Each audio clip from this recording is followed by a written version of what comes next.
வணக்கம் நண்பர்களே. இன்றைக்கு என்னுடைய சமையல் அறையில் சுவையான பலாக்காய் பிரியாணி எப்படி செய்கிறதுன்னு செய்து காட்டுறேன். வாங்க பார்க்கலாம். ஒரு வானல் வச்சுக்கோங்க. அதில் 4 டேபிள் ஸ்பூன் வந்து கடலை எண்ணெய் சேர்த்துருக்கேன். நான் உங்களுக்கு எந்த எண்ணெய் வேணுமோ அதை சேர்த்துக்கோங்க. எண்ணெய் சூடானதும் இந்த ஃப்ரோசன் டெண்டர் ஜாக் ஃப்ரூட்டு இதுதான் நான் வந்து இன்றைக்கி பயன்படுத்த போகிறேன். இது 312 கிராம்ஸ் இருக்குது, 312 கிராம். இதை வந்து அதில் சேர்த்துக்கோங்க. அது கூடவே 1 டேபிள் ஸ்பூன் வந்து பூண்டு பேஸ்ட்டு, 1 டேபிள் ஸ்பூன் வந்து ஜிஞ்சர் பேஸ்ட்டு. இது வந்து நீங்கள் பிரியாணிக்கு எவ்வளவு இஞ்சி பூண்டு வந்து எவ்வளவு நீங்கள் சேர்க்குறீங்களோ அதை வந்து நீங்கள் இந்த காயோடு சேர்த்து முதல்ல நம்ம வதக்கிக்கலாம். ஸோ 1 டேபிள் ஸ்பூனு இஞ்சி பேஸ்ட்டு, 1 டேபிள் ஸ்பூன் வந்து பூண்டு பேஸ்ட்டு. அது கூட அரை டீஸ்பூன் வந்து மஞ்சத்தூள் சேர்த்துக்கோங்க, அரை டீஸ்பூன் மிளகாய் தூள் சேர்த்துக்கோங்க, 1 டீஸ்பூன் மல்லித்தூள் சேர்த்துக்கோங்க. இது கூட ஒரு டீஸ்பூன் வந்து கல் உப்பு சேர்த்துக்கோங்க. இது வதங்கிக்கிட்டு இருக்கட்டும்.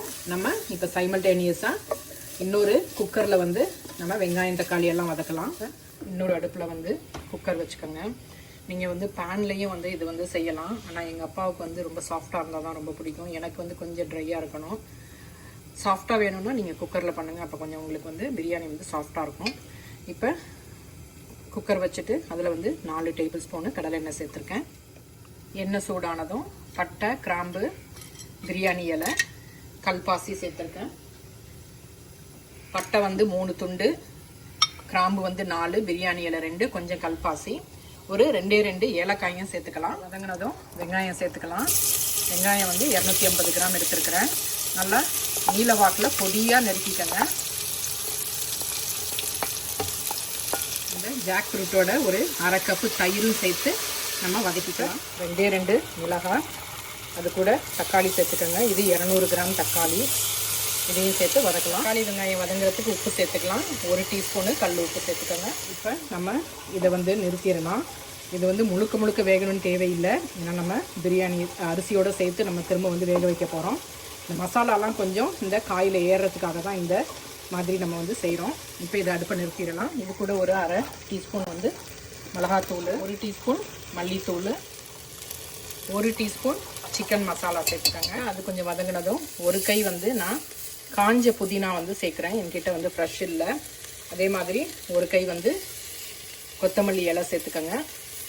அது கூட நம்ம இந்த காயை வந்து சேர்த்துக்கலாம், பலாக்காயை. அரிசி வந்து ஊற வச்ச தண்ணியிலேருந்து 3 கப்பு வந்து தண்ணி சேர்த்துக்கிறேன். நான் 2 கப்பு வந்து பாசுமதி அரிசி வந்து நான் வந்து சேர்க்குறேன். தண்ணியில் வந்து இன்னொரு 1.5 டீஸ்பூன் வந்து உப்பு சேர்த்துருக்கேன். ஸோ மொத்தமாக 3.5 டீஸ்பூன் உப்பு, கல் உப்பு. இப்போ இந்த அரிசியை வந்து சேர்த்துடலாம். இதோட தண்ணி நல்லா கொதிக்கிறப்ப அரிசியை சேர்த்துக்கலாம். அரிசியை நல்லா கலக்கி விட்டுட்டு மேலே வந்து உங்களுக்கு தேவையான அளவு நெய் சேர்த்துக்கோங்க. நான் வந்து ஒரு 2 டேபிள் ஸ்பூன் நெய் சேர்க்குறேன். கொத்தமல்லி இலையை தூவிட்டு நம்ம குக்கரை வந்து மூடிடலாம். உங்களுக்கு ப்ரெஷர் பில்ட் ஆகி ஏர் ஃபுல்லாக கண்டினியூஸாக வெளியில் வர்றப்ப இந்த சமயத்தில் நம்ம வந்து வெயிட் போடலாம். போட்டுட்டு ஃப்ளேமை வந்து லோவில் வச்சுருங்க. லோவில் வச்சு நம்ம 15 நிமிஷம் இதை வந்து குக் மினிட்ஸ் கழிச்ச பிறகு நான் வந்து அடுப்பை வந்து நிறுத்திட்டேன். இப்போ ப்ரெஷர் ஃபுல்லாக வந்து குறைஞ்ச பிறகு நம்ம வந்து இந்த வெயிட்டை ரிமூவ் பண்ணலாம்.